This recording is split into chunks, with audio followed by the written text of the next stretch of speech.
To that, this is a lot bigger than, Butch and myself, like we've talked about already. This is the International Space Station program, and there's a lot of, wheels that are turning and wickets that we have to go through to get people up to the International Space Station to do all of the amazing science that we're doing up there.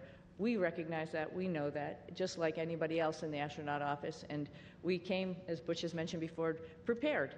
And we are ready to do that pivot and be part of that bigger thing that's not just about us. Knowing that everybody on the ground, there's a huge team of people, like I quickly mentioned in my quick thank you, but there's a huge group of people who are looking at the whole program and understanding how and what was the best time and way to get us back home. We knew that, and we were ready to wait until that decision was made, and that was fine. And I'll also add that we're grateful for people that, I don't think they were looking just at us when they make recommendations. We can do this, we can do that. They're looking what's best for the human spaceflight program, for our nation's goals. They're not looking just about Suni and Butch. And we appreciate those entities that do that and reach out and say, hey, we can do this, we can do that, we can do that. And NASA says, hey, we got a plan, we came prepared, here's what our plan is, and we think this is the best plan because it doesn't disrupt the flow of how these missions lay out. So, and that's the one we went with. Yeah. All right, we'll take our next question here in the room. Andrea, go ahead. Thank you guys for being available today. So your mission became unusually political. Given your experience, do you think other astronauts are going to get nervous that they could be caught in the middle of a political fight? And is there a point where, this starts to jeopardize safety of a mission when you start looking at all these politics that come into play?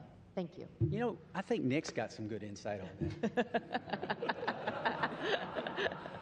Good job.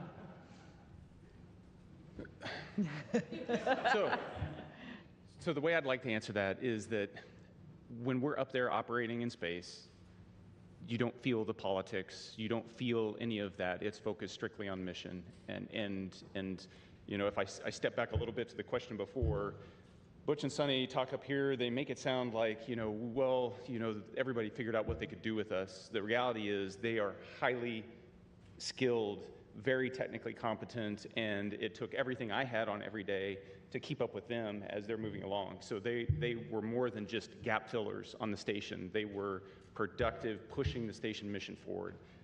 And Suni was the station commander, so she was calling the shots. So you get in that environment, that operational environment, the politics, they don't make it up there. We are working as a part of an international team that spans the globe and works with half a dozen mission control centers spread around the globe that are talking in multiple languages, and we just figure out how to make it happen. And that's the magic of human spaceflight, is that we can focus on something so positive that pulls people together, and we've been doing that for a long time. Yeah. All right, we'll take our next question here in the room. Hi, I'm Jaywan with KPRC, the NBC affiliate in Houston. This question is for Butch. I actually stopped by your church right before I came here, and I heard that you were still attending your church services from space. Right. Can you tell me a bit about why that was important for you to do? Well, goodness, the Word of God continually infilling me. I need it. My pastors are the finest pastors on or off, in this case, the planet. And to tie in and to worship with my church family was vital. I mean, it's part of what makes me go. And not only that, I also tied into Grace Baptist Church in Mount Juliet, Tennessee. A buddy of mine is an elder there and a pastor there, and I would watch their service as well every single week. And it was invigorating. It was part of what I need as a believer in Jesus Christ to continue that focus. It assisted me day in and day out because I need that fellowship, even though it's fellowship from afar. And it's not like being fellowship up close, but still I need it. So yeah, thank you for that. Okay, we'll head back to our phone bridge. Next up is Ryan with NASAspaceflight.com. Hi, thank you. For the whole crew, of course, this narrative that's being pushed out has made your mission probably the most popular NASA mission to the general public for as long as I can remember, probably since the retirement of the shuttle. But for the whole crew, do you think this extra attention has been a net positive or a net negative for the agency's sort of popularity and the spaceflight industry as a whole? Thank you. I'll start with this one. Yeah. You know, it's, again, an honor that actually people were paying attention. And I'm very thankful that people are paying attention. And, you know, sometimes good news, bad news, it's just news, and it's good for space exploration, and that's what we're all about. You know, our mission, of course, building and working on the International Space Station was just awesome, and we all had the opportunity to do that. But we also have bigger goals of exploring our solar system, going back to the moon, going on to Mars. And to get people understanding that it is hard, it is difficult, and what we do up there is really awesome. And I think at least that we had a little bit of that came with the interest in this mission. And if we can perpetuate that and tell people a little bit more and have the opportunity, the forum to do that, I'm very thankful for that. All right, our next question is from Nicole with the Canadian Broadcasting Corporation. Hi there. Could you perhaps talk about how difficult it was being away from your friends and family, particularly since you hadn't prepared for that?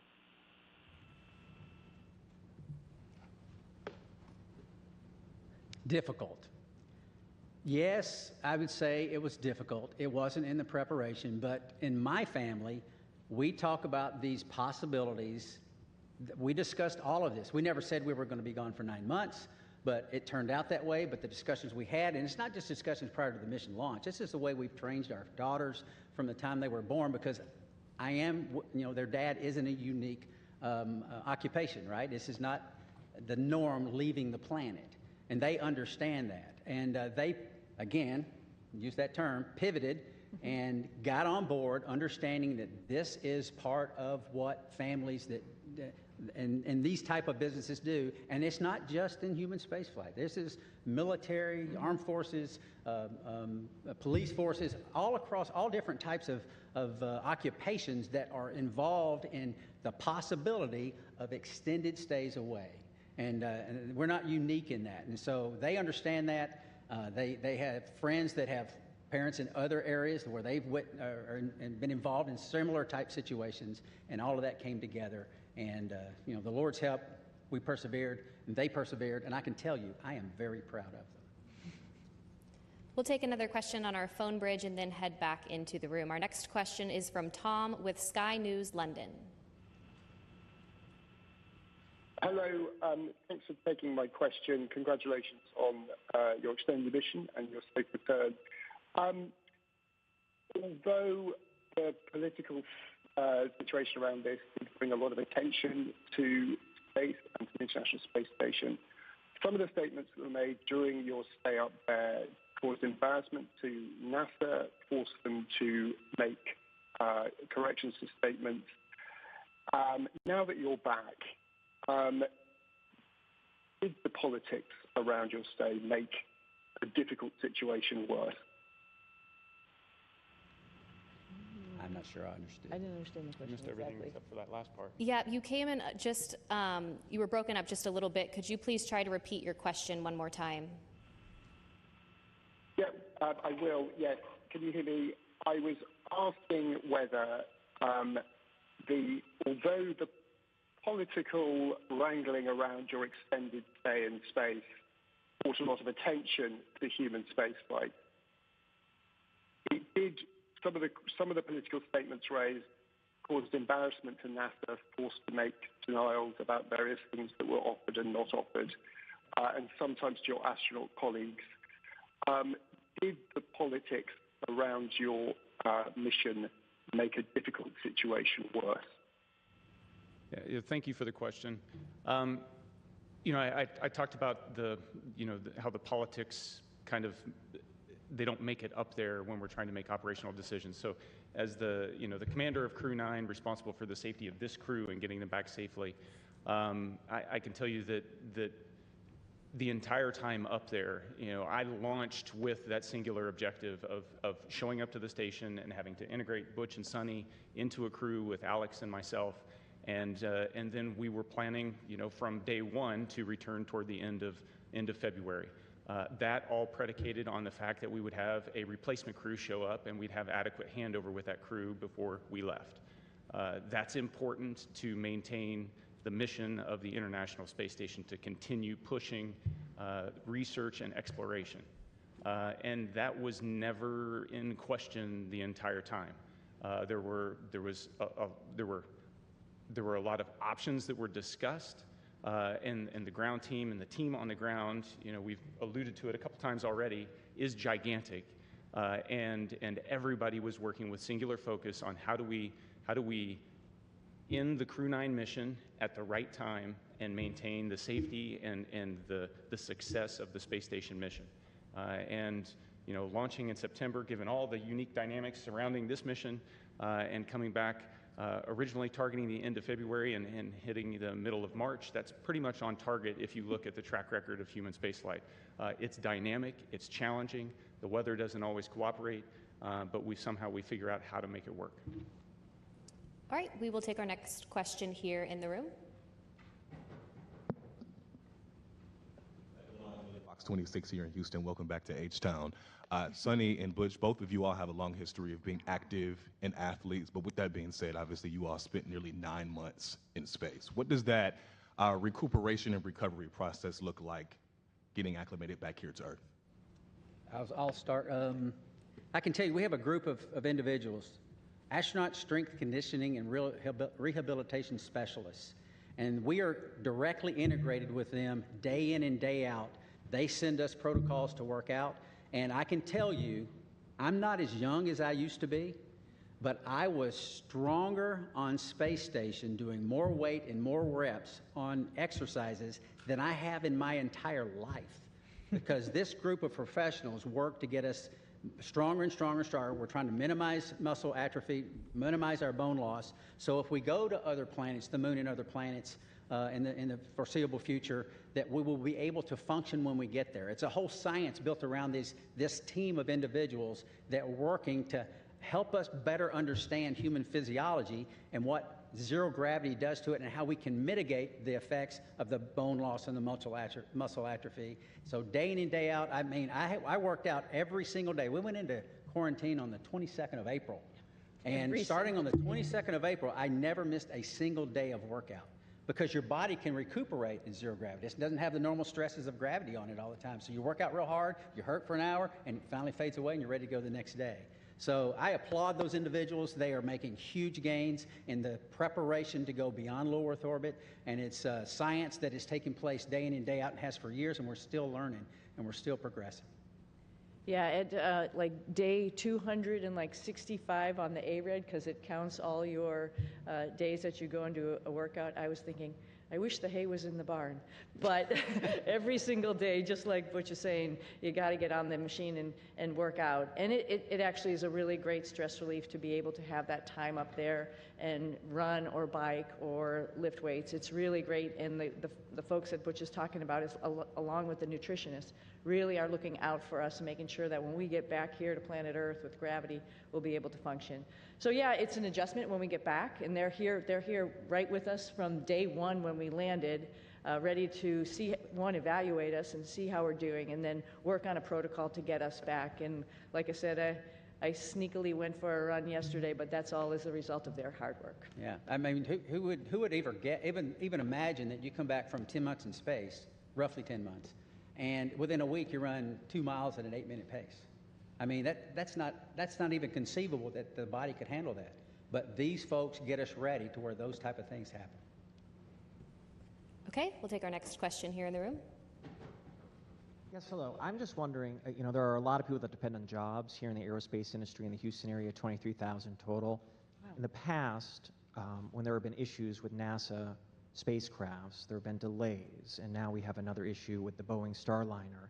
Is there any concern that your issues with Boeing may delay future projects, future missions? And what would you say to one of your fellow astronauts before they go up on another test flight? Well, that's a great question. Yeah, it's a great question. And I think we all have alluded to it. There's lessons learned. And that's like a piece of hope, right? We're not just sitting here doing the same thing over and over again. And we're learning from every mistake potentially, or maybe a decision that we've made, and how we could make that better and do better the next time. When we go to the moon, we won't have an International Space Station to maybe take a stop at. We really have to get it right. And because of our mission, I think that highlighted some areas where maybe we need to work on and get it right for our fellow astronauts. I think they're encouraged by that, right? You learn and you move on and you get better, and I think that's part of the learning process. It's part of the exploration process. I mean, we are scheduled on Wednesday to meet with Boeing leadership, the program managers, senior chief engineers, to discuss some of these issues. They want to come together with us, Suni and myself, because we lived through this with them, and get on board with what the future looks like. And having flight crew with background in test and acquisition involved in the processes going forward to make sure that we're dotting every I and crossing every T. But still, that doesn't mean that you're guaranteed success in anything. Like we've said many times, this is a tough business. And we're learning all the time to go further and further and further. We'll take another question here in the room. I'm Chang from New York Times. This is for all of you guys. I was wondering if you could sort of talk about your personal future. Sorry. There's been a lot of talk about this uncertainty about the future of the human spaceflight program, suggestions that ISS should be deorbited in a few years, there should be a pivot from the moon to Mars. How do astronauts feel about these potential changes? And 3 years is a lot longer than 8 months. So we've each been able to do multiple missions to the space station, and I'll let Butch and Suni add on to this. But one of the things that I noticed was a dramatic increase in the complexity and just the weightiness of the experiments that we were conducting this time around on the station since 6 years ago when I was last there.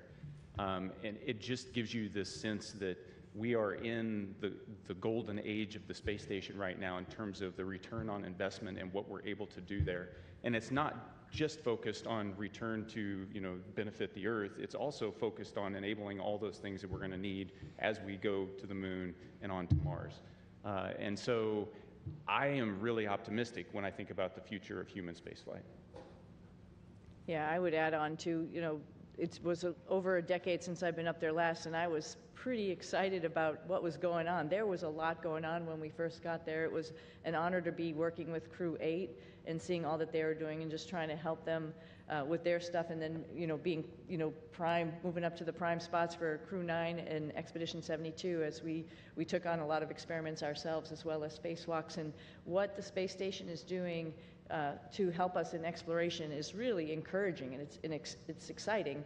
And I'm a little envious of the future astronauts. The guys who are coming behind us, they're going to have so many wonderful opportunities to do the same as us, add to that exploration, add to trying to find the answers to the next questions. It's going to be an exciting future. So I'm not worried about aerospace industry. I think there's a lot going on, and it's a great time to be in it. We'll take our next question right here. Hi, Ed Lavandera with CNN. Thanks for taking the time today. When you re-entered the Earth's atmosphere and came back to gravity, can you talk specifically about any kind of weird, either sensations or experiences that you've had dealing with that over the last couple of weeks? And more importantly, did you know that you guys had been greeted by dolphins when you splashed out? I can tell you that returning from space to Earth through the atmosphere inside of a 3,000 degree fireball of plasma is weird, regardless of how you look at it. Doesn't matter what type. Yeah, it doesn't matter what type. It's thrilling. It's amazing.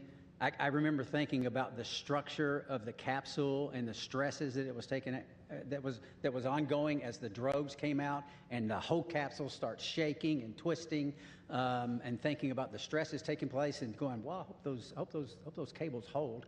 And then the parachutes open up, and then you're like, I've said it many times, there's not a better feeling returning from space that the parachutes open and work.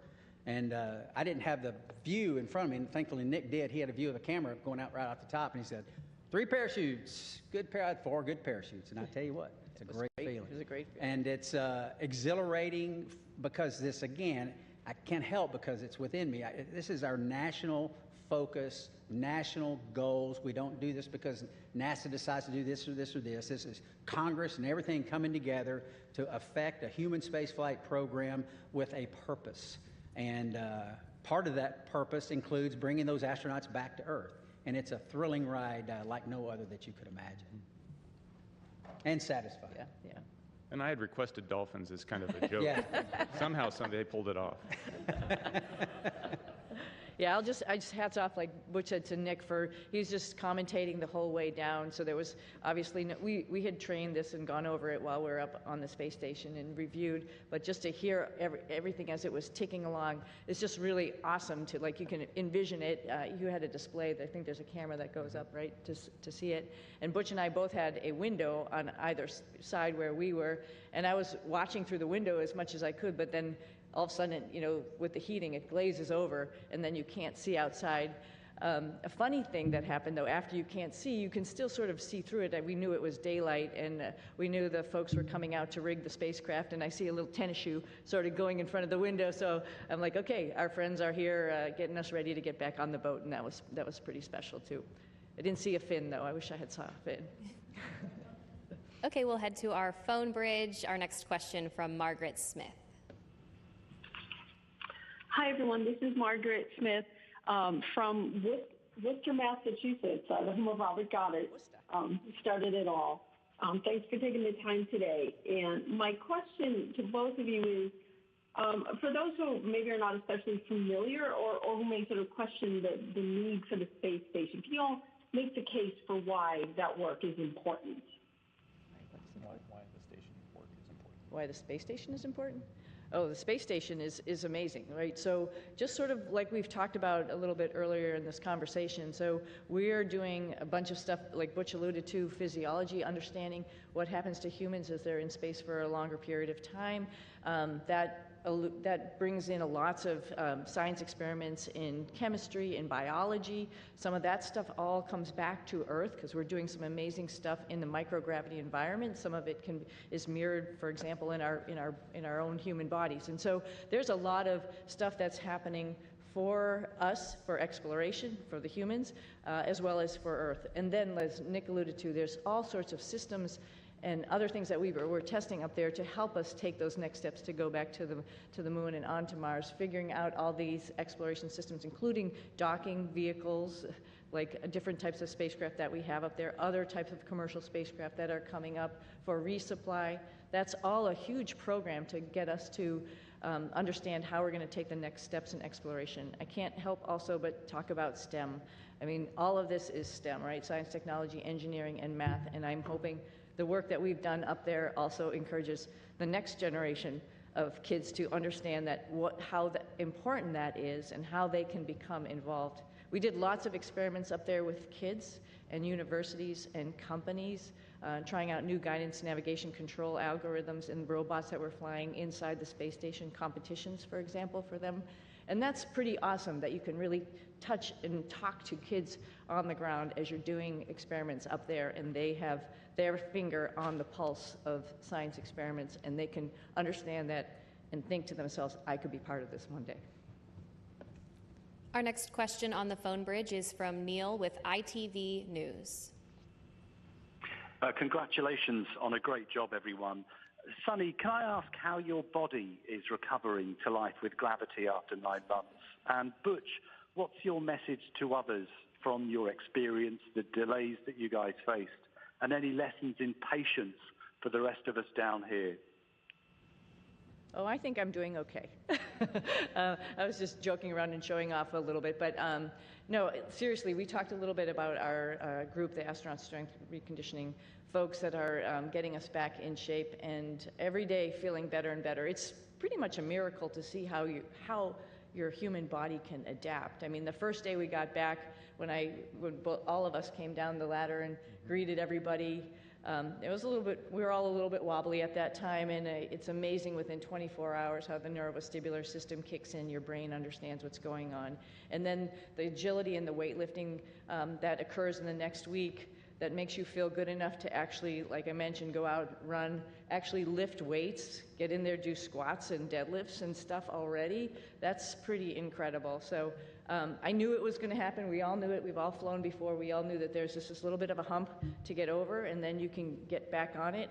Hope to do a couple of races in the springtime. Yeah, I think the clear message is that, like I said when I started, it takes a team.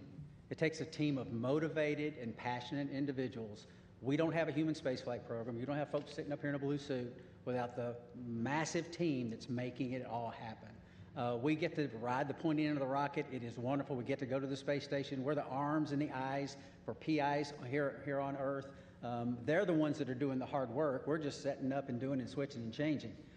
So it takes a team, and I would say any part of this team is a great and wonderful place to be, and because we're proud of all of them, because we don't have it without them. Our next question is from Marcia Smith with Space Policy Online. Thanks so much for taking my question. Butch, you mentioned that you were going to be meeting with the Boeing leadership to talk about Starliner, and I'm wondering, are you surprised that after all these months, I mean, it's been almost, 7 months since Starliner landed, that they still haven't resolved all these problems? And will you and Suni be assigned to work with them over these next many months getting Starliner ready? Okay, so a couple of questions there. Am I surprised? I'm not surprised. I mean, this, like we've said it several times again, human spaceflight is hard. It's not that no work has been done to this point. There's a great deal of work being done. But we have insight that not many other people have. We worked this program for 6 years before we launched. We talk to everyone up and down in the chain of command, and we have insight that other people don't have. And we want to share that as much as possible. We tried to share it from orbit, but that's hard, right? We're not face-to-face is how you communicate. It's very difficult to communicate when you can't even see the other person that you're talking to. So we've had some conversations, but now it's time to get serious and get together and talk about some of these issues and some of these things and get us, and not get us, we're already tracking on the right path, but maybe a little tweaking here and there because of some insight that we'll be able to give them. That's the purpose of that meeting. And they're eager to do it, as are we. We'll take our next question here in the room. Jacob Rascone, KHOU 11. I wonder what you would say about the life lesson I think we can all relate to. We've all made plans, we've all been excited about those plans, and we've all watched those plans kind of fall apart. What would you say about what allows you to meet the moment with courage, with serenity, or maybe you didn't, internally. But what would you say about that life lesson I think we can all relate to? Well, I'll start, and I'm sure you want to add, both of you, because I think every flight is a little bit different than what you go in planning it to be. It doesn't matter if it was this one or many other flights or many things in life, just like you alluded to, right? I think the go-to thought there is, what is the opportunity in front of me? Like, it's not a missed opportunity, it's actually another opportunity that I didn't really think about, and wow, that opens a lot of, like I mentioned earlier, a lot of doors or a lot of things to learn. So I think it's great. I think that's the opportunity, that's the point, I think, of the whole thing, is like, when something doesn't go your way, you just have to take the blinders off and look around you and see what other really great things are waiting for you. And then just take advantage of that. Learn as much as you can while you're wherever you are, whatever your situation is, and move on from there, and then share that lesson. Well, I sort of had a similar question on orbit, and I think my answer would be similar. Life is our life, all of our lives are bound up in many things. For me, and it's faith in my Lord and Savior, Jesus Christ. He is the end-all, be-all. He forgives us. He teaches us when His Word says about being content in all situations, because He's working out His plan and His purposes for His glory and our good. And I believe that because the Bible says that. And that's the message that I lived. We lived it. My family lived it. We taught them these things throughout their lives. And that's contentment. It doesn't mean always happy. It doesn't mean there's no pain. But content and knowing that God's in control, sovereign God's in control, working out His plan and His purpose. And you might say, well, goodness, that wasn't a very good thing. God did that. Well, He's working out His plan and His purpose. I mean, who's lived a life without pain? I mean, no one. That's the nature of existence. Who's lived a life without sorrow? Who's lived a life without challenges?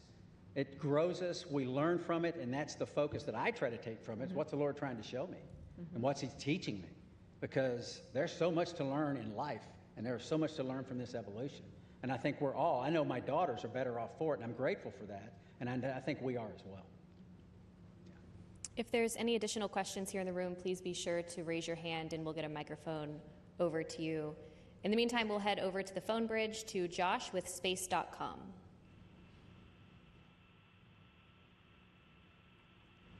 Hi, Josh Dinner. Thank you all so much for doing this. This question's for all three of you. What were the most out of this world and your favorite experiments or tech demos you got to be a part of on this mission? And for Williams and Wilmore specifically, did the extension of your mission create any new opportunities for experiments or research that was not originally planned for the expedition? You start. Sure. So while I was up there, we performed about 150 different experiments. Of those, the ones that you know the most about are the ones where you end up being one of the guinea pigs in the experiment. So there's about a dozen different experiments where we were doing things to me and seeing how my body adapted.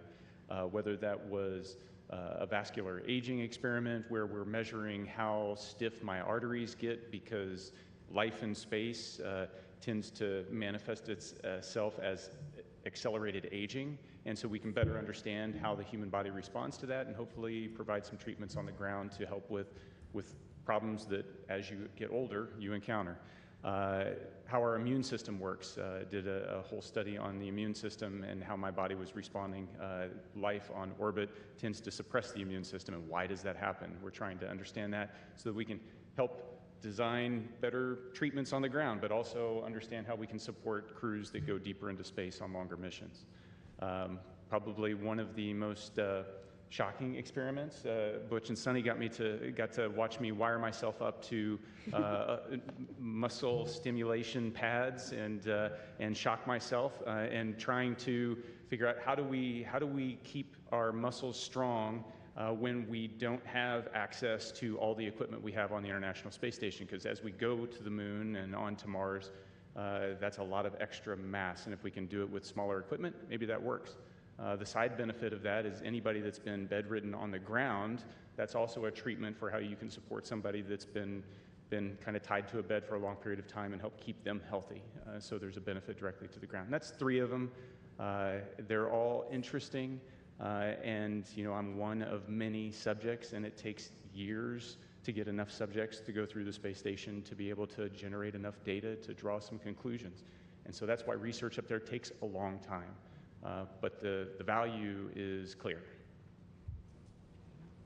Just very briefly, there's some medications on Earth that work well with a certain age group, but the same medication doesn't work so well with another. So it's a capillary flow experiment to try to understand how that medication is flowing through our bodies, and maybe there's something we can figure out as to why those things are.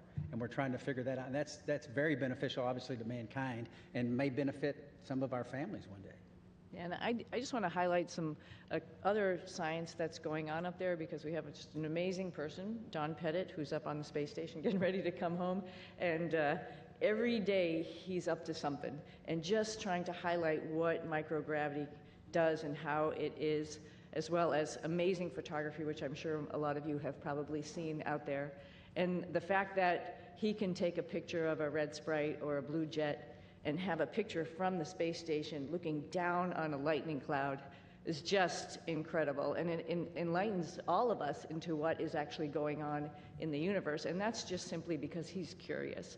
And that is something that's actually, like I said, we're sharing and we're showing off to everybody. Like, wow, we think we know what's going on, but we really don't. And if you just open your eyes and make some observations, like Don does every morning at 4 a.m., we learn a whole lot. Yeah, so it's a great place. Don's taking potatoes he's growing and the nitrogen produced in the roots of the potatoes to nourish the peanuts that he's growing. I mean, it's pretty special. He's a special guy. He's awesome. Our next question on our phone bridge is from Robert Perlman. Hi, for Butch and Suni. You're now the first astronauts to fly on both Starliner and Dragon, admittedly one on the way up and one on the way down. Was there anything about either spacecraft that you found you liked more about the other that stood out as a feature, especially in terms of crew amenities? More Velcro on SpaceX, on Dragon. That's a crew amenity. That's a crew amenity, which would We've be talked nice. about Yeah, that. yeah, That's why I said. yeah. You know, they're both unique and they both have their purpose and made to do the same thing, but I think what's really cool is, you know, give a problem to two different people and see how they solve it. Starliner is a really awesome spacecraft, like Butch had mentioned, with the integration of manual control as well as automation, as well as its vision systems. Dragon is a very comfortable spacecraft that tells you what it's doing, which is very nice versus having to interpret displays as we have done throughout the space programs with, you know, former programs, including shuttle. So they're both different, they're both unique, they both have their place in history. Very honored to have had that opportunity to see both of them up close and personal and ride them both. I don't know if I have a preference, honestly. They're both great for different reasons. Our next question on the phone bridge is from David Curley. Thank you very much. Butch, you mentioned lessons learned. Suni, you mentioned earlier about the ability of the Starliner. When you meet with Boeing, what is the overarching message you'll deliver to the company? We don't have enough time to go into all that. If you understand the spacecraft that we have now, we have Dragon, we have Orion, and we have Starliner. In my opinion, Starliner has the most capability when you think about its ability to maneuver automatically, you think about its ability to maneuver manually in all phases of flight, and then we have a mode, if those modes have failure modes, we have a backup mode where we can go directly from controllers to the reaction control system jets and maneuver the spacecraft. There's no spacecraft that has all of this capability. I mean, I jokingly said a couple of times before we launched that I could literally do a barrel roll over the top of the space station. I would never do that, but you can in this spacecraft. It is very, very capable. If we can figure out a couple of very important primary issues with the thrusters and the helium system, Starliner is ready to go. We have to do some tests, we have to do some integrated tests, we have to bring it all together in a process of qualification that is not going to happen overnight, but it has to take place. And Starliner will be right in line with the number of missions that Dragon and affect what it is designed to do. And that's ferry crews to and from the International Space Station and cargo. And I think that very quickly we can get on that track, and that's part of the discussions that we'll have. Mm-hmm. Our next question is from Carolyn with Fortune Magazine.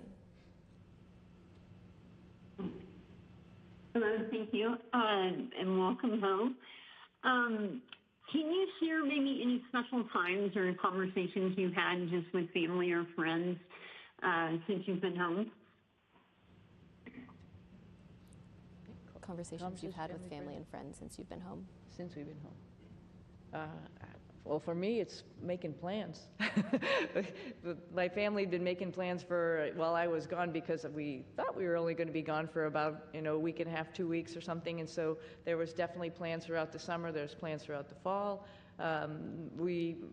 Personally, we have a house up in New England, and my husband's been talking about when we're going to get up there and do a lot of fun stuff up there. And I think that's probably appropriate when it gets hot and humid here in the summer, right? Take a little reprieve up there. So those are mostly the conversations about just like, what's next? What's next on the list? What else do you want to do? Where else in the world would you like to go see? Because when you come back from space, it's really hard to sit where you just are because there were so many amazing places that you saw, like Patagonia, for example. For me, it was like, there's a bigger bucket list than I had when I left, which is unfortunate for my family, but we're all going to, or fortunate for my family, we're all going to be taking some trips. So I think that's mostly the conversations about just being home and enjoying each other's company and going seeing new things. Yeah, I think when you've had this period of recuperation and getting back in the swing of life on Earth, it's pretty close as far as the people that you interact with, your family, folks at church. So I think my message, at least in the short term here, has been thank you for the support of us. Thank you for the support of my family. But then it goes beyond that to my home state of Tennessee. There's an immense amount of support by my family there and friends there, and the whole state, as a matter of fact. Tennessee's a wonderful state. Put in my pitch for Tennessee. But getting up there eventually and relaying the same thank you to them and to, like I said, to a nation that cares, and a nation that prayed. And this opportunity right now to say thank you to our nation, our wonderful nation. Our next question on the phone bridge comes from Utarish. Go ahead. Welcome, everyone. My question to Suni is that Indian Space Research Organization, ISRO chief has said that India wishes to utilize your expertise in space exploration. So is there any scope of hope that we can see you working or collaborating with ISRO, that is Indian Space Research Organization, in future? And second part of this question is, while being in ISS and seeing India from space, is there any moment you would like to share? How does India look from space, Suni? Opportunity, the second.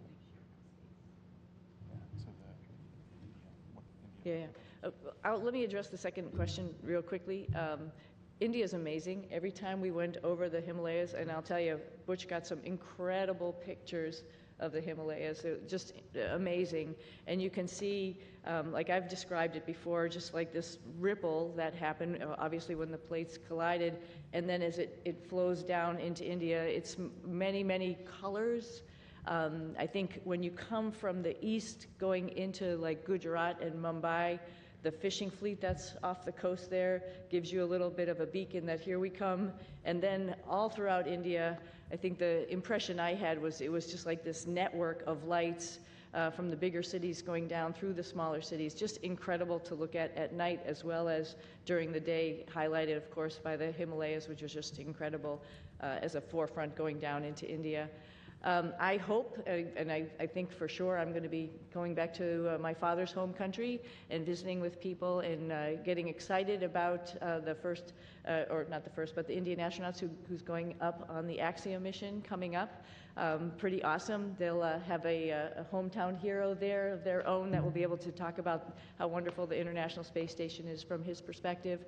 But I hope I can meet up at some point in time and we can share our experiences with as many people in India as possible, because it's a great country, another wonderful democracy that's trying to put its foot in the space countries, and we'd love to be part of that and help them along.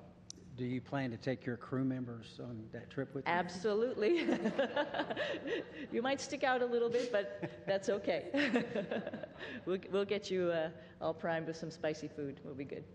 Okay, we have time for one final question on the phone bridge from Jim Siegel. Everybody, Jim Siegel here from Florida Media Now. Thank you for taking my question. Butch and Suni, you missed a couple of holidays while you were back up at the International Space Station, Christmas and Thanksgiving. I wondered whether you have done or are planning to do anything special with your family and friends for those holidays. Thank you. I don't think we missed them. Right. I think we celebrated every single one. We actually had a reindeer that we built and rode like a bull. I don't know if you saw those pictures, but we celebrated in style, trust me. Oh yeah, and Nick was great because he came up anticipating that we were all going to obviously be there for those holidays, so he was like Santa Claus, had his little bag of goodies for all of us, and it was pretty awesome to have the holidays up there. It's pretty unique, and not many of us get to do that, so it was a lot of fun. But this holiday season will be special, for sure. Absolutely. Yeah. All right, that's all the time we have for today. Thank you for joining in on our news conference today, and thank you for your continued interest in NASA's SpaceX Crew 9 mission. We'll see you next time.